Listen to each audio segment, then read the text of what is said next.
বাদপড়া ভোটারদের সমস্যা সমাধানে অবশেষে মালদহে শুরু হলো ট্রাইব্যুনাল বিশেষ ক্যাম্প। মালদহ জেলা প্রশাসনিক ভবন চত্বরে অফলাইনে আবেদন গ্রহণের প্রক্রিয়া চালু হয়েছে। যদিও অন্যান্য জেলায় আগেই এই প্রক্রিয়া শুরু হলেও মালদহে কিছুটা দেরিতে চালু হওয়ায় শুরুতেই দেখা যাচ্ছে ভিড়ের অভাব। প্রশাসন সূত্রে জানা গেছে, জেলা প্রশাসনিক ভবনের পুল গ্যারেজে অস্থায়ীভাবে এই ট্রাইব্যুনাল ক্যাম্প গড়ে তোলা হয়েছে।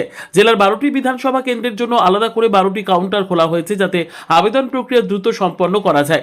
পরিসংখ্যান অনুযায়ী মালদা জেলায় মোট 8,88,657 জন ভোটার বিচারাধীন ছিলেন। এর মধ্যে 5,88,657 জনের নাম চূড়ান্ত তালিকায় অন্তর্ভুক্ত হয়েছে। অন্যদিকে 2,39,375 জনের নাম ভোটার তালিকা থেকে বাদ পড়েছে। মূলত এই বাদ পড়া ভোটাররাই ট্রাইব্যুনালে আপিল করতে পারবেন। ক্যাম্পের দায়িত্বে থাকা data entry operator Altaf Sheikh জানান, অফলাইনে সকলেই আপিলের আবেদন জমা দিতে পারবেন। বিশেষ করে যাদের আধার কার্ডের সঙ্গে মোবাইল নম্বর লিঙ্ক নেই, তারাও এখানে এসে প্রক্রিয়াটি সম্পন্ন করতে পারবেন। বাদ পড়া এক ভোটার শঙ্কর মণ্ডল জানান, 2002-এ ভোট দিয়েছি, সব ডকুমেন্ট সঠিক থাকা সত্ত্বেও ভোটার তালিকায় নাম ওঠেনি।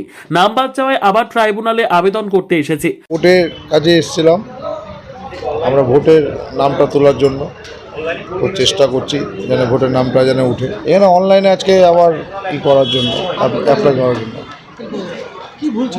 ভুল তো কিছু এখনও বুঝতে পারছি না। 2002-এ ভোট দিয়েছি, সবই আছে ডকুমেন্টস, কিন্তু এখনও ভুল ধরতেই পারিনি কোথায় ভুলটা হচ্ছে। আমাদের বাড়ি একজনেরই, আমাদের সবারই আছে।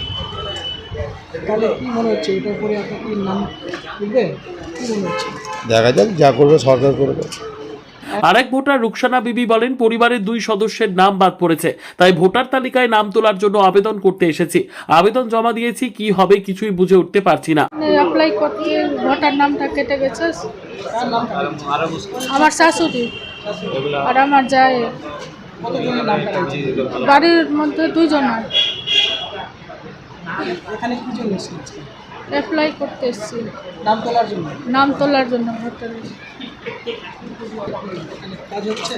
হচ্ছে। হ্যাঁ, কাজ করছি। একজনের নামে, আমার শাশুড়ির নামে, অন্যজনের এপিক নাম্বার নামে বসে গেছে।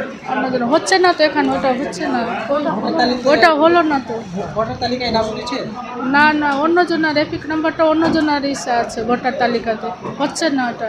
নামটা নিজের আছে, এপিক নাম্বার অন্য। আমার যাইটা এখন করেনি, চলছে কাজ। আবেদনের জন্য প্রয়োজনীয় নথিপত্র হিসেবে ভোটার কার্ড, আধার কার্ড, পূর্ণ ঠিকানা সহ পিনকোড উল্লেখ থাকা ডকুমেন্ট জমা দিতে হবে। এছাড়াও জেরক্স কপি দিতে হবে।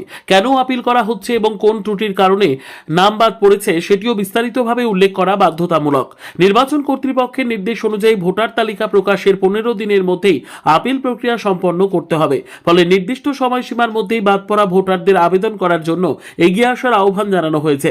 প্রশাসনের এই উদ্যোগে সমস্যার সমাধান হবে বলে আশাবাদী অনেকেই। মালদহ থেকে জিএম মমিন, লোকাল 18 বাংলা।